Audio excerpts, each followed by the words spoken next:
If you love music, if you love art, and you're in any of those, you have to be obsessed in a beautiful, creative way, or else what are you doing it for?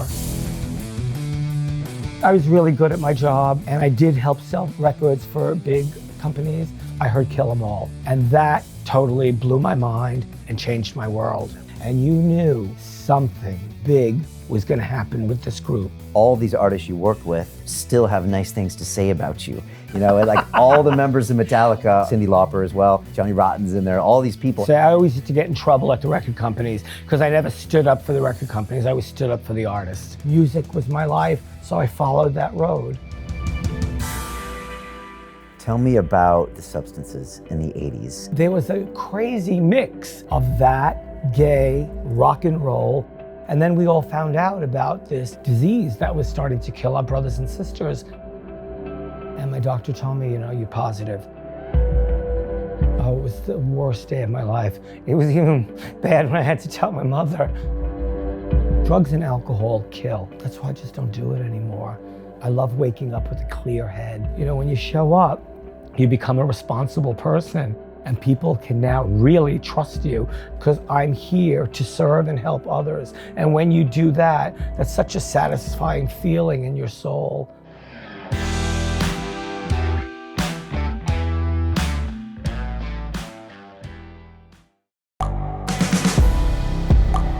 The world is changing. Inspiration is everywhere. It has never been so easy to connect, share, and bring people together. We're learning from others and finding the best in ourselves. Challenging our beliefs, sharing our vulnerability, overcoming our fears, transforming ourselves so we can transform the world. How far can we go? This is London Real. I am Brian Rose. My guest today is...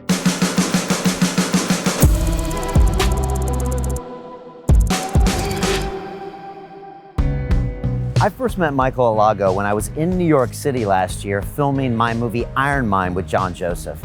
And he had just premiered his movie on Netflix called Who the Fuck Is That Guy? And it's all about Michael's crazy life as an A&R executive for 25 years, where he signed bands like Metallica, Cyndi Lauper, and Nina Simone. He used to party hard in the 80s and 90s, knew Andy Warhol and David Bowie, and just had a crazy career. Later, he was afflicted with AIDS, and he watched all of his friends die around him, and miraculously he survived that and he got sober, and today he's here to tell you the story. I love Michael's energy. He really understands the music business. He understands people. You know, Michael is such a warm soul, and I know you're going to enjoy this incredible rock and roll story. This is London Real. I am Brian Rose. My guest today is Michael Alago, the former rock and roll talent booker and A&R executive whose life story is the subject of the Netflix documentary, Who the Fuck Is That Guy? You grew up in New York City during the 1970s and 80s, surrounded by artists like David Bowie, the Sex Pistols, Keith Haring, Andy Warhol, and the Cro-Mags, and your obsession with music led to a 25-year career in the business, most prominently as an A&R executive, signing and managing huge artists like Metallica, Cyndi Lauper, and Nina Simone.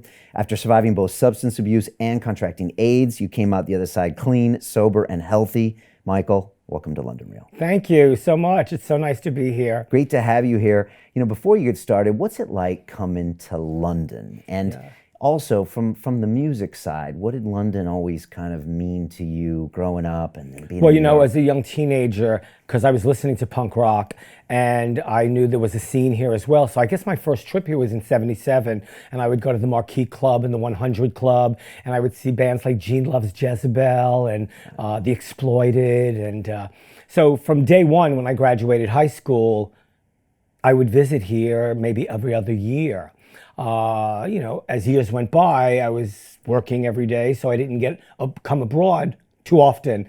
And now I haven't been to London in about 5 years, but here I am, and I came for holiday. But when I come here, I always have to go to the theater, whether it's the Fringe or the West End. And after this interview tonight, I'm going to the Garrick Theater in the West End to see the new Mammoth play.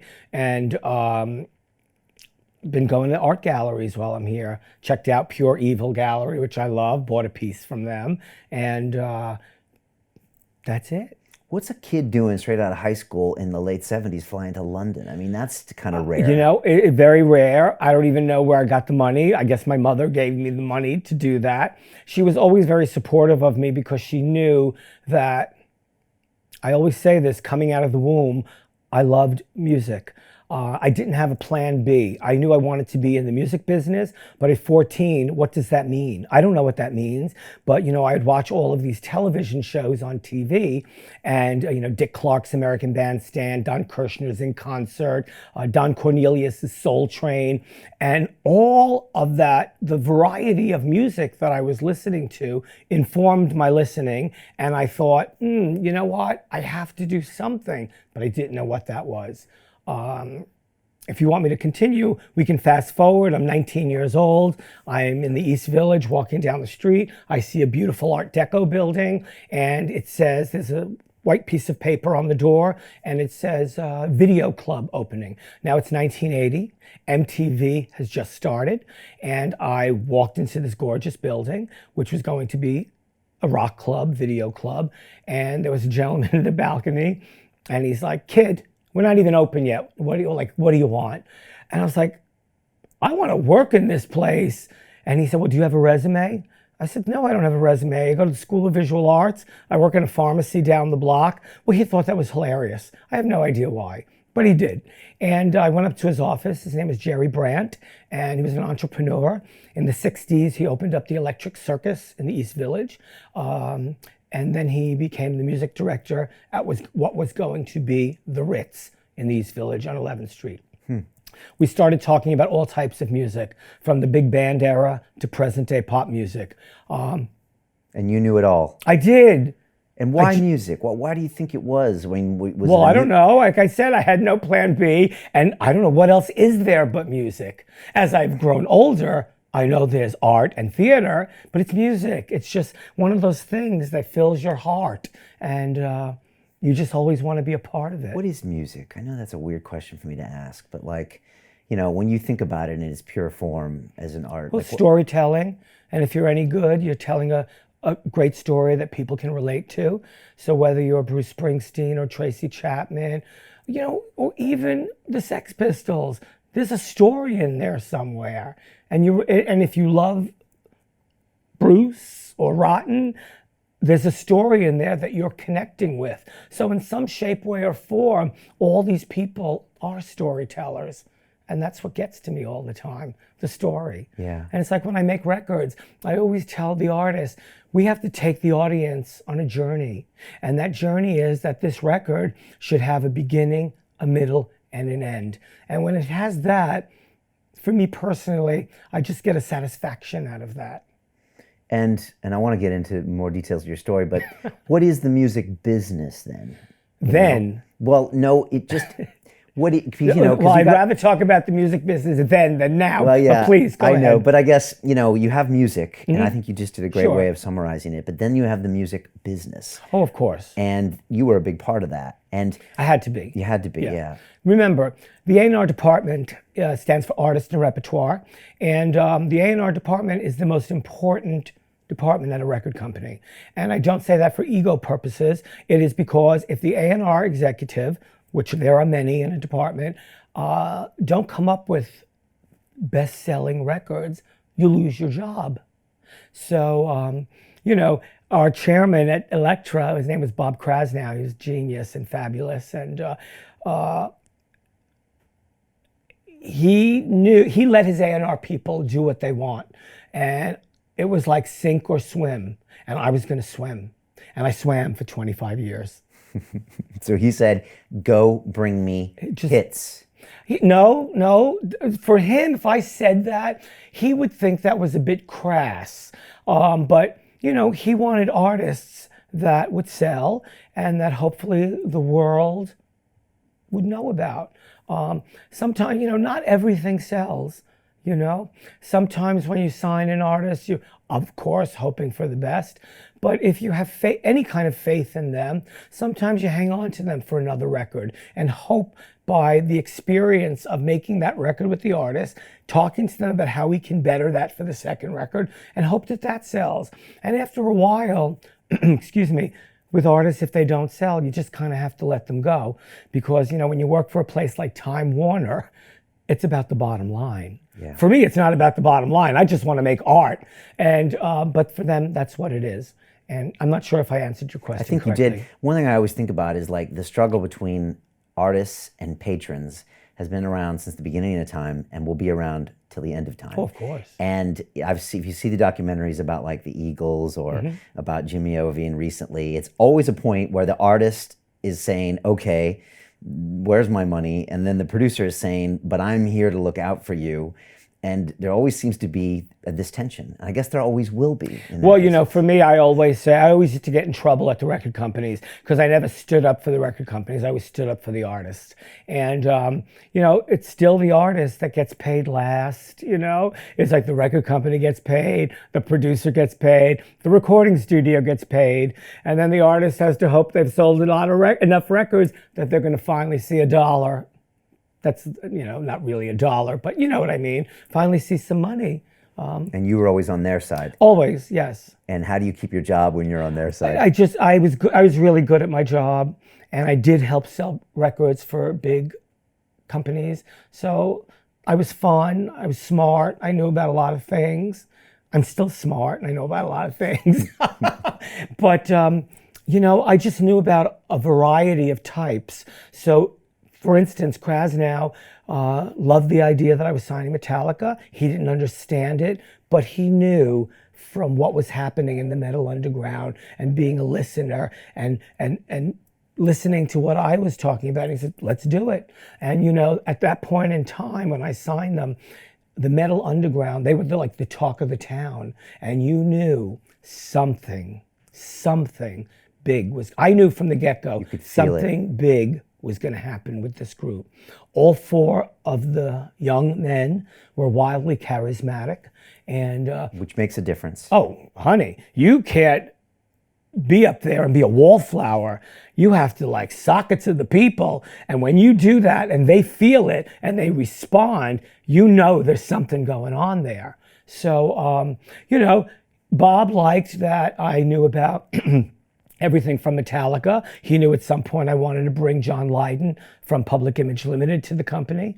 At some point when Bob signed Tracy Chapman in 1987, he doesn't A&R records. He has a company he has to run. So he said, I signed this girl from Boston. Here, you're her A&R person. And I was like, oh my God. Because she had already started the record with David Kirschenbaum, and I came in the middle of it. So all I did was I listened to the material. I gave my 2 cents in about sequencing and mastering. And, she made that exquisite record that had Fast Car on it. Yeah. So when that came out in 1988, it boggled everybody's mind. Yeah. Because going back to what I said earlier, I think at that point in time in 1988, people wanted to be spoken to again. And so her being this dynamic, beautiful storyteller, that song, Fast Car, people just associated with it in a very big and beautiful way. Yeah, it was really refreshing for people yes, after absolutely. the previous years of music that wasn't necessarily talking to them. Correct. Okay. It's fascinating stuff. What I found really interesting is in your documentary, all these artists you work with still have nice things to say about you. Like all the members of Metallica are telling you how great you are, and Johnny Rotten's in there, all these people. And I was like, wow. Because all the other documentaries, Cyndi Lauper as well. All the other documentaries you see, there's still tension between the artists and the labels. Well, I'm a person who's very grateful. I'm grateful for my life in and out of the music business. And, when I worked with these artists, I always told them the truth. You don't have enough songs yet. We're not going in the studio. Whatever. And in the end, they may have not liked me at that moment because, you know, when an artist wants to go in the studio and do their thing or his thing or her thing, but, you know, when you know it's just not there yet, you have to put your foot down. And in the end, most of the time, they were grateful for that because they would come back to me later and say, you know, I'm so glad you didn't let us go in the studio because, you know, we wrote such and such a song. And that song or that extra song or two that we didn't have 6 months ago wound up being the songs that everybody started talking about. So, you know, it's a blessing that I never argued with John Lydon. You know, it's a blessing that out of the blue, Cyndi Lauper called me twice to help her work on records, a dance record, and then a record that she made called Memphis Blues. She said, you know, Michael, I know you how to make Metallica records, but you know how to make a blues record? I said, Cyn, did you ever make a blues record? She said, no. I said, we're on even playing ground now.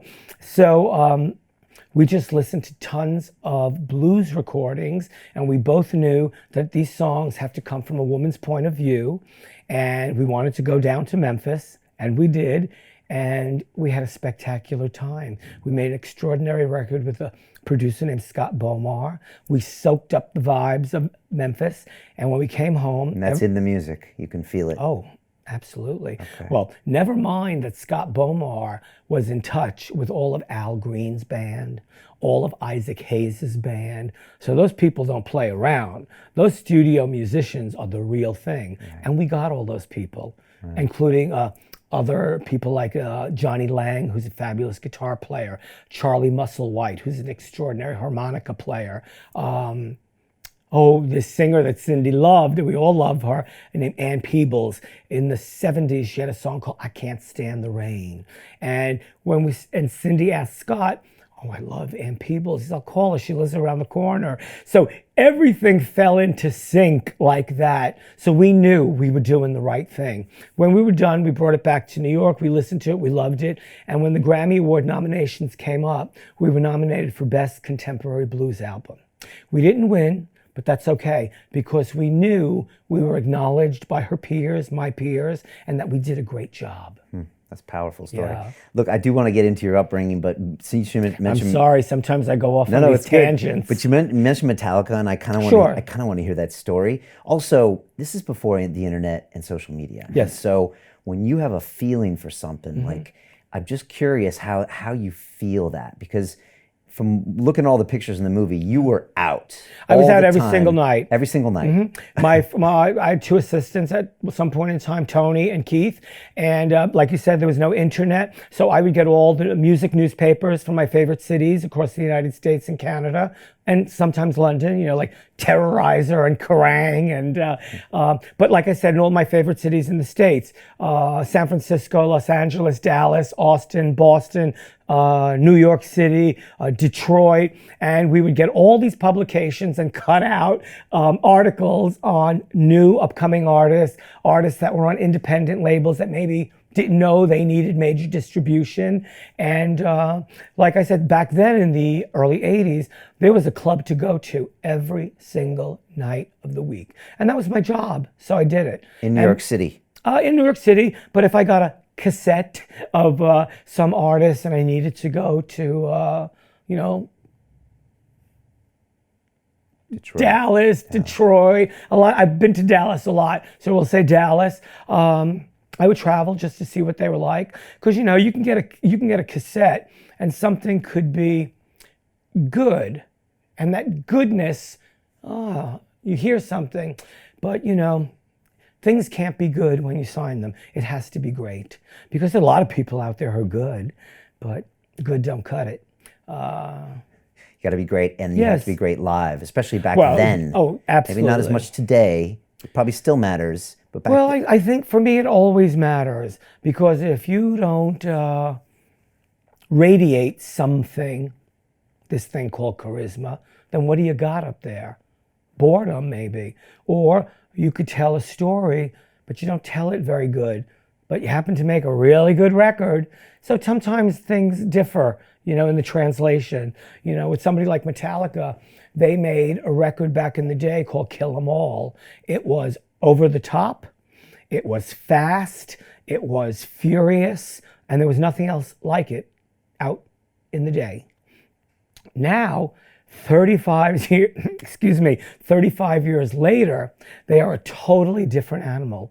They are, oh, I don't even want to say this word, they're a corporation kind of, but they still make extraordinary music. Right. And that's why I just saw them last night at Twickenham Stadium, sold it out. Incredible. People love them. How did you first hear about them? What was the city? Sure. And how did you know that they were going to be important?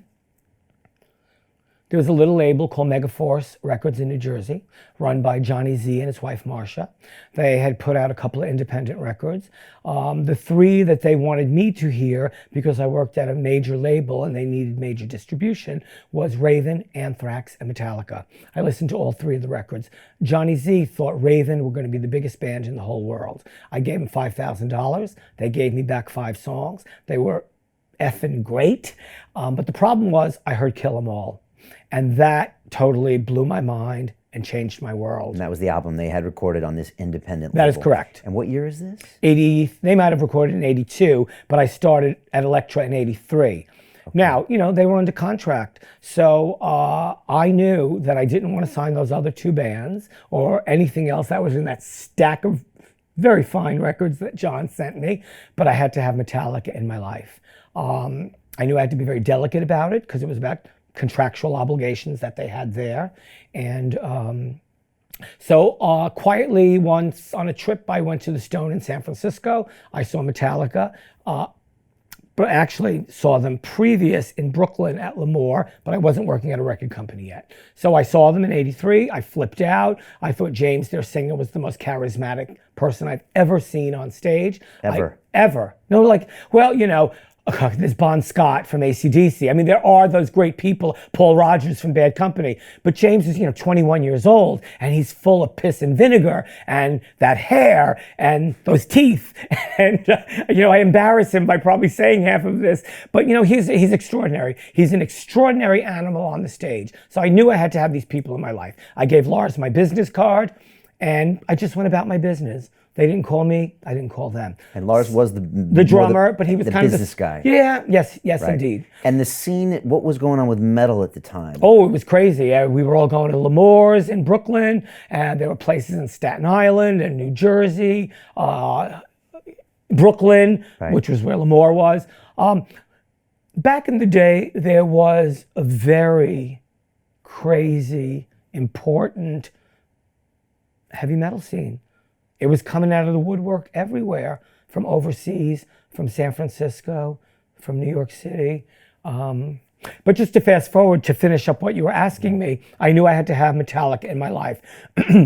So Lars, in your life. In my life. So this was like music is my life. Right. So this is a personal, well, not personal, this is like, you had to do this. This wasn't business. Yes. Okay. Well, of course, it turns into business, right, naturally, because it has to. But I knew I had to have these people on Elektra and in my life. And so Lars called me and said, we're coming to play Roseland as part of a triple act bill, and it's a Megaforce night. Will you come? I said, absolutely. I invited our head of radio, Mike Bone. I invited Bob Krasnow, our chairman, and they both came to the gig. I don't really remember at the time what they thought. And what was Roseland? Is it still there? I'm sorry. Roseland was a venue that had been on 52nd Street for 50 years. Now, I'll get into that in 1 minute. I go to that show, they blow my mind. I go backstage and I say, you guys we have to work this out. You have to be on Elektra. You need a major label. This is gonna blow up so big, you're not even gonna know what to do. So the next day they were in my office and in the conference room, I ordered beer and Chinese food and it felt like they never left. Johnny C, who ran Megaforce, was furious with me. But in the end, money talks, and the settlement was big. He got points, I believe, on the next 2 albums. And that night, Raven got signed to Atlantic Records. Anthrax got signed to Island Records. So, in the end, everybody won. And that was a beautiful thing. Wow.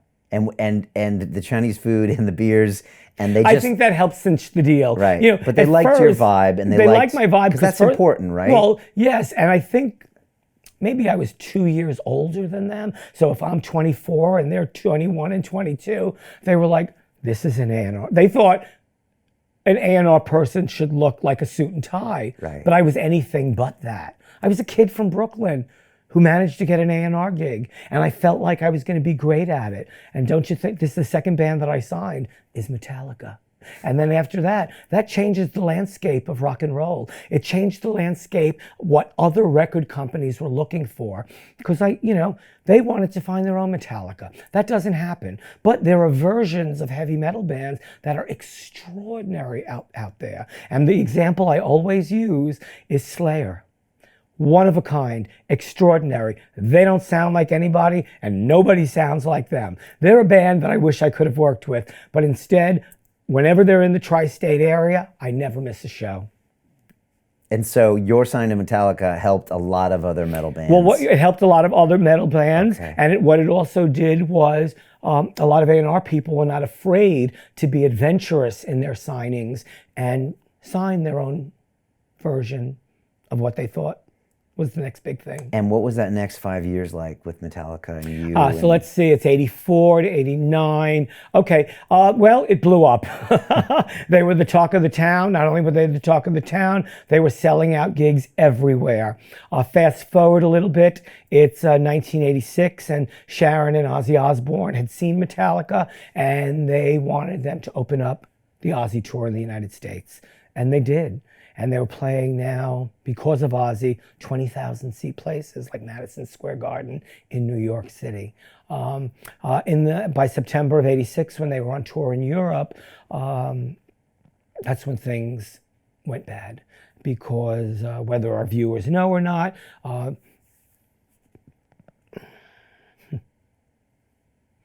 things still get you after like 33 years. There was a young man in the band, Cliff Burton. He was the bass player. Fabulous musician, fabulous. And it was late night in Sweden, and the bus went on some black ice. It overturned, and the bus killed him. Wow.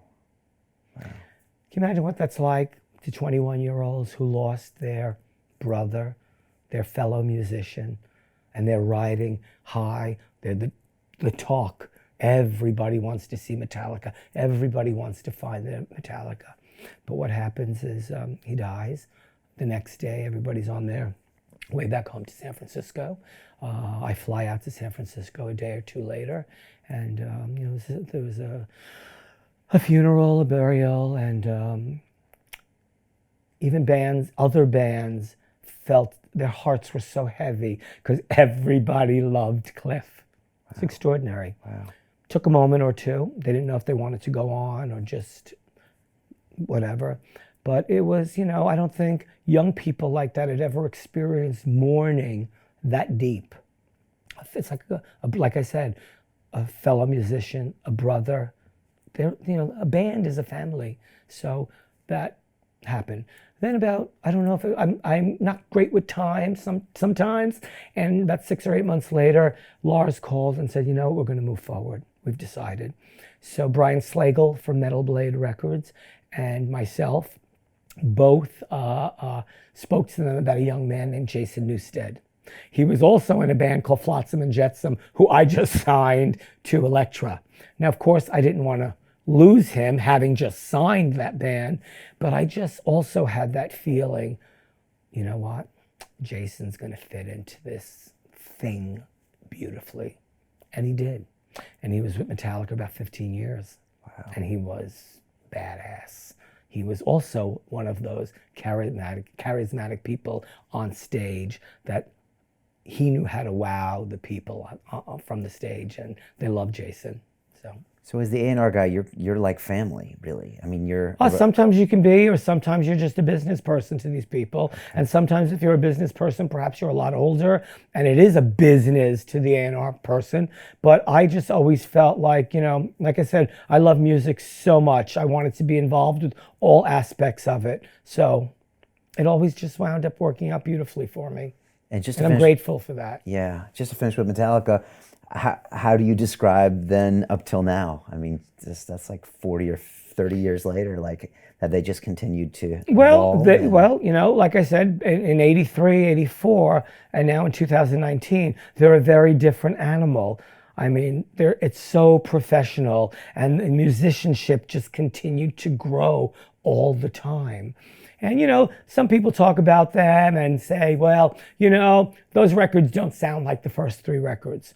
But when you're that big a success, you can't continue to make those same 3 records, because you're damned if you do and you're damned if you don't. So they always experimented. They always tried something different each and every record. The records always sold, sometimes not as good as the last one. But I think that one of the changing points and one of the pivotal records that they made, I believe in 1990, was called the Black Album. And that had the hit on it, Enter Sandman. And who would know from the early days that they would then have like a top 40 hit. But that's also a very extraordinary record that Bob Rock produced for them. And then right after that, I had left Elektra to go to Geffen Records for a period of time. Okay, so that relationship with them kind of stopped. Yes, but I would go see them live, but nothing business after that. Yeah, no, they're fascinating to watch, and they all they all got sober, I think, about 10 years ago. Oh, I don't know. I never talk about anybody else's sobriety. I never know. Oh, okay, gotcha. But if so, fabulous. I saw a documentary. We should all be sober. Yeah, I want to talk about that too. And there's some great footage of them playing this concert when the Soviet Union broke up, and they're literally playing in front of something which like 500,000 or 1 million people. It's something really crazy. Yeah. I've seen that on Google. Yeah. On YouTube. Yeah. But I haven't seen that in a while, Yeah, so I don't know. It just shows how massive they were. Briefly, just go back to Roseland and maybe a little bit more of what this New York City vibe was like then. Mm-hmm. The only person I've had on here talking about that before is John Joseph of the Cro-Mags. A very excellent person to have talking about New York, because we both ran around the same circles. Back in the day, like I said, you could go out every night and see something. I do talk about this in my documentary, so if I'm repeating myself, forgive me. But for those who haven't heard it, here you go. You could go out early in the evening and go to Madison Square Garden. Madison Square Garden was a 20,000 seat venue. It was a union hall, so you had to be out of there by 11 o'clock.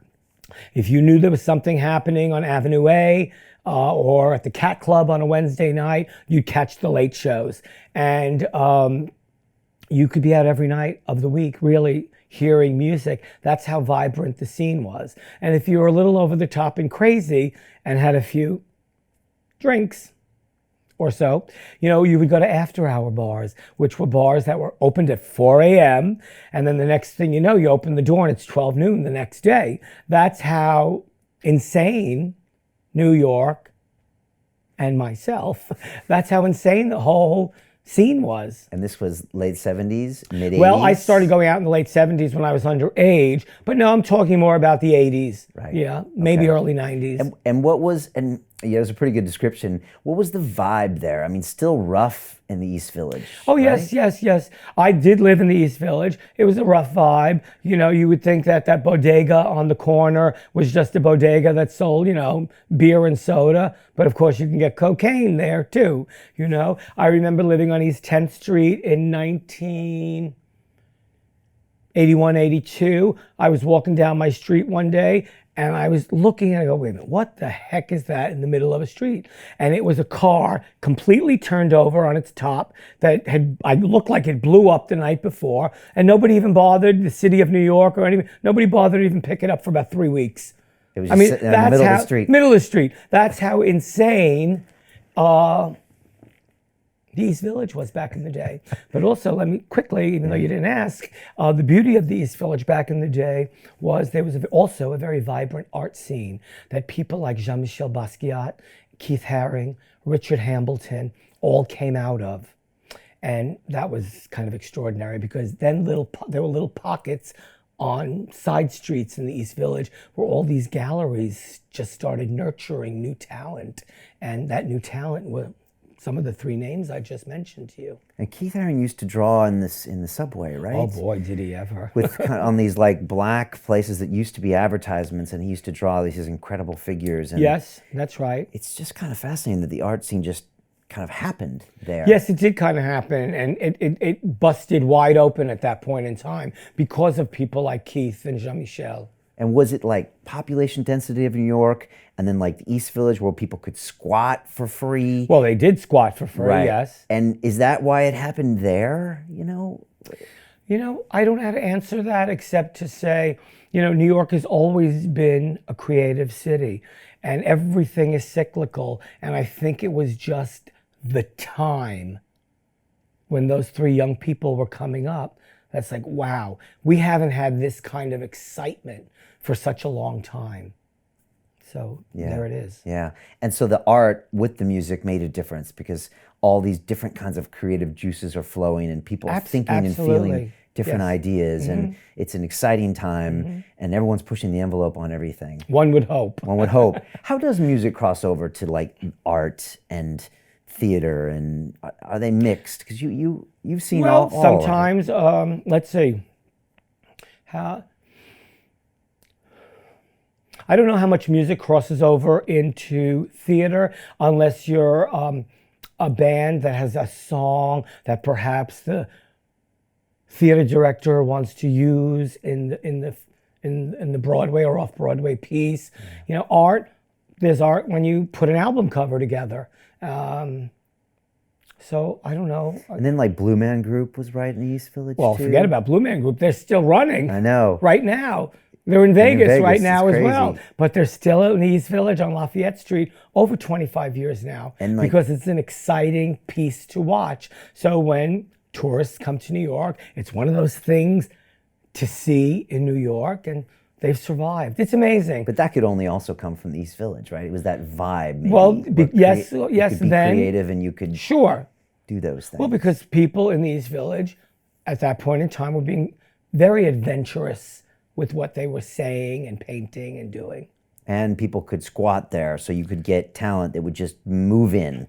I mean, you know, John Joseph used to squat there. That probably made a difference, right? Because you had all these diverse types of people on top of each other being creative. Well, I think there was a certain energy that, whether you were squatting or not, but it was like, I have to do this. You know, we can use Keith again as an example. He was a young person who had to make art. So all hours of the night when nobody was around, or sometimes when he thought no one was around, he would take his black magic marker or big white pieces of chalk, and on these huge blank canvases, he would start making really fun, lyrical type drawings. And sometimes he got caught by the police. And but he was also someone very, very prolific. And I believe, well, I don't think, he died in his early 30s of AIDS. And that was the beginning of us starting to hear of young artists passing away from AIDS. Now, because he was a street artist, a lot of that stuff doesn't exist on the street anymore. But the LGBTQ Center on West 13th Street in New York City has a bathroom that it was his last mural 6 months before he died. And it's the whole four walls of this bathroom. It's very erotic, very sexual. And it works at the LGBTQ Center. And they knew not to take it down. And they kind of landmarked it. So there will always be a piece of Keith if you ever want to go to the LGBTQ Center on West 13th Street and go to the bathroom and see that mural. Wow. And it's a beautiful thing. Isn't it amazing, though? He died in his early 30s and he had such an impact on the world. Well, because he was that great. Not good. He was that great. He was that prolific. He knew that he I don't know if he knew, well, let me backtrack just for a second, forgive me. He had so much energy that he painted morning, noon, and night. Right. And it was in him that this is what I do. So he left us with a huge body of work. Yeah. Which we're lucky for. So I moved to New York City in '93. And so okay, not bad. I know. I missed a lot of this by 5 or 6 years, and I always feel like I wish I'd been there a little earlier. And I was drawn to the East Village. So I worked on Wall Street, and people were like telling me, live here, but I did not want to live in the Upper East Side with all these college kids. And so I was just drawn, and I moved to, I was on 10th Ave between 3rd and 4th. So it's not that, but I could walk down to the East Village, and I always wanted to go there. I always walked east, not west. And this is when Giuliani was starting to put cops on corners. Oh, yes. And so at least I didn't feel so safe because I was coming from Boston. But, you know, even going down to Avenue A then was a little bit, you know, it felt weird. And Avenue B, really, I wouldn't go to. And then C, just well, forget about it. Well, it was very tricky. Yeah. It was very scary. Yeah. It wasn't safe. And everybody in New York knew that. And they would say it's not safe. But, you know, when people have to live somewhere and it's cheap, that's where you went. And also, is that where the great art is? I was just going to say, and lucky for us, that's where a lot of great art came out of. Does it always come out of places that aren't safe? Not necessarily that's not safe. I think when there's creativity, all kinds of creativity in big cities, whether you're in San Francisco, Los Angeles, New York City, because of that creativity, art is always just going to happen in all forms. I went to CBGB's in 93 or 94 because my roommate was in a band, even though he had graduated from NYU and he played there. Of course he was in a band. Right. Is that everybody? He used to go out, it was called Plastique, and he used to go out and paint. He would just go out with a stencil and paint the sidewalks. That said Plastique. Yeah, it said Plastique. I think I remember this. Really? Vaguely, but yes. He was a white boy, and then we also had a black kid that was like a rapper, and he would sing, and they had a thing, and his name was Pete Braganza, and he would just go out there, and he was just obsessed with it. And they would go gig anywhere. They wouldn't get paid, and I would go, and we'd have a little mosh pit. And so they went to CBGB's. I think he later got signed to that label that Rupert Murdoch's son had really early on, and they had a video on one of those pay-per channels or something. So that was my experience, and I used to go around to a bunch of these venues on Bleecker Street and Nice Guy Eddie's and like anywhere they would let him play, and that was kind of why I went to CBGB's. And I remember seeing it and just being like, wow, this place is weird and unique and kind of special. And then only later I heard the history, and John Joseph told me about it. And so well, you said something very interesting that about being obsessed. We're all, if you love music, if you love art, if you love theater, and you're in any of those things, you are obsessed. You have to be obsessed in a beautiful, creative way, or else it's like, what are you doing it for? Yeah, no, that's really well said. That's well said. And then the East Village, there's something going on there. It was always, later I moved to Houston between A and B, and I always wanted to live down there, and it was just a little bit edgy and fun and edgy weird, indeed. Weird places you would just walk into and find these things, and there was bad things going on there and good things, and I don't know, it was just well, you know, listen, there were all types of bars in the East Village, whether they were transsexual bars or gay S&M bars or rock and roll bars. They all existed within blocks of each other because that was the energy of New York. New York was very adventurous. It was all, again, I bring it up, pre-AIDS, because not only did AIDS literally start to kill the gay community, you know, IV drug users, and all of these people were friends of ours, you know, whether they lived in New York or San Francisco. We were hearing about it in 80, probably 82, I guess, if I'm correct. I don't even know, why did I bring this up? I don't know. I have no idea. That's where my mind went. But that was part of what was happening in the 80s. There you go. And so let's talk about that. What was that like, you know, in the Well, I'll speak of my own experience with HIV and AIDS. At some point in time, I lived on Washington Street, which was as far west as you could go in the West Village. And on Washington Street, there was a place called the Mine Shaft. There was the Anvil, the Spike, and the Eagle.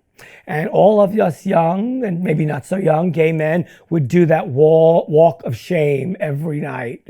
And why is it a walk of shame? Well, because, you know, it's, you know, you could be straight, gay, is there whatever. A vault? It's called the Vault. The Vault was there. Oh, I love how you know about the Vault, so dear. When I went to Wall Street, all the traders would joke about going to the Vault. Oh, really? And well, they were adventurous and they didn't want to tell you. But they would like shock me. I was like 21 and I'd be like, what's the Vault? And they'd be like, well, you're going to go there and you're going to, you're going to rent a saddle and someone's going to ride you around. There you go. And they were always talking about the Vault. I never actually went to the Vault. It existed. You should have gone. Yeah. Could you get saddles and? Oh, I never really went to the Vault. Okay. I mean, maybe I did once or twice, but it wasn't my thing. Too mainstream.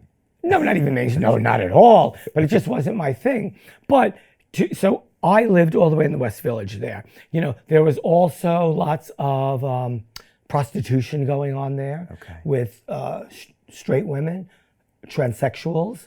And, you know, I always talk about this. I think I even wrote a long poem about it years ago, that there were all these girls on the West Side, and there would be cars circling out with out-of-state license plates looking for that $20 blowjob.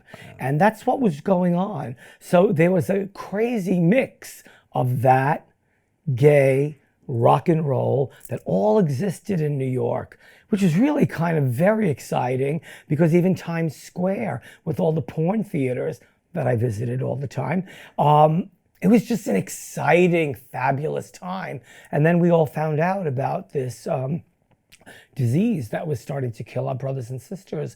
And I think at first they called it GRID. And then I forget which doctor came up with the initials AIDS, acquired immune deficiency syndrome.